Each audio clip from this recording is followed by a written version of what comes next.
இஸ்லாம் அரேபியாவில் வருவதற்கு முன் இந்த அரபு உலகத்தில் வாழ்ந்த மக்கள் யாரை கடவுளாக நம்பினார்கள்? அவர்கள் உண்மையில் கடவுளை மறுத்தவர்களா அல்லது கடவுளை தேடியவர்களா என்பதை குறித்து இந்த வீடியோவில் காணலாம். இந்த வீடியோவை உங்களை ஓரளவுக்கு சிந்திக்க வைக்கும். கடைசி வரை பார்க்கவும். இஸ்லாம் வருவதற்கு முன் அரேபியா என்பது ஒழுங்கான அரசனும் தெளிவான சட்டமும் இல்லாமலும் இருந்தது. இங்கு ஒரே மதம் இல்லை. மக்கள் பல கடவுள்களை வழிபட்டனர். ஒவ்வொரு குலமும் தனித்தனி கடவுள்களை வழிபட்டனர். ஆனால் அவர்கள் கடவுள் இல்லை என்று நம்பவில்லை.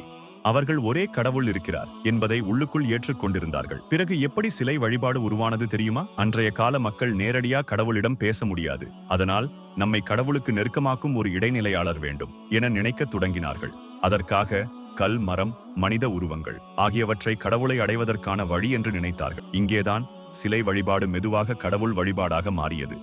சிலை வழிபாட்டில் மூழ்கி போன அன்றைய அரபுகள் அல்லாஹ்வின் இறை இல்லம்தான் காபா என்பதை மறந்து காபா மற்றும் அதனை சுற்றிலும் 360க்கும் மேற்பட்ட சிலைகளை வைத்து வணங்கி வந்தார்கள். ஒவ்வொரு குலத்துக்கும் தனி சிலை, தனி பெயர், தனி நம்பிக்கை என குலம் வாரியாக பிரிந்து வாழ்ந்தனர். ஆனால் அவர்கள் அல்லாஹ் என்ற பெயரை அறிந்திருந்தார்கள். இருப்பினும் அவர்களின் குல பெருமை, அவர்களின் ஆணவத்தால் அவர்கள் ஓரிரை கோட்பாட்டை ஏற்கவில்லை. அந்த காலத்திலேயே சிலர் சிலையை மறுத்தார்கள். உண்மையான கடவுளை தேடினார்கள். அவர்கள் வானத்தை பார்த்தார்கள், நட்சத்திரங்களை பார்த்தார்கள், உயிர் மரணம் பற்றி சிந்தித்தார்கள். இதெல்லாம் உருவாக்கியவர் ஒருவர்தான் என்று நம்பினார்கள். அன்றைய காலத்து அரபு மக்கள் வணிகத்தில் சிறந்து விளங்கினார்கள். ஆனால் இதற்கும் அவர்கள் வணங்கிய சிலைகள்தான் காரணம் என்று நம்பி வந்தார்கள். அவர்கள் வியாபாரத்தின் மூலம் பொருட்களை மட்டுமில்லாமல் பல கடவுள்களையும் இறக்குமதி செய்து வணங்கி வந்தார்கள். இவர்களிடம் பல மூட பழக்க வழக்கங்கள் இருந்தன. இவர்களுக்கு காலப்போக்கில் பெருமையும் வளர்ந்து கொண்டே போனது. இப்படி இருந்த நிலை அந்த ஒற்றை மனிதரின் மூலம் எல்லாம் தலைகீழாக மாறியது.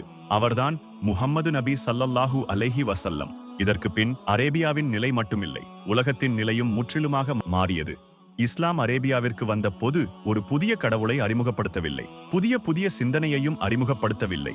மறந்து போன உண்மை மீண்டும் நினைவுபடுத்தப்பட்டது. அல்லாஹ் ஒருவனே வணக்கத்திற்குரியவன்.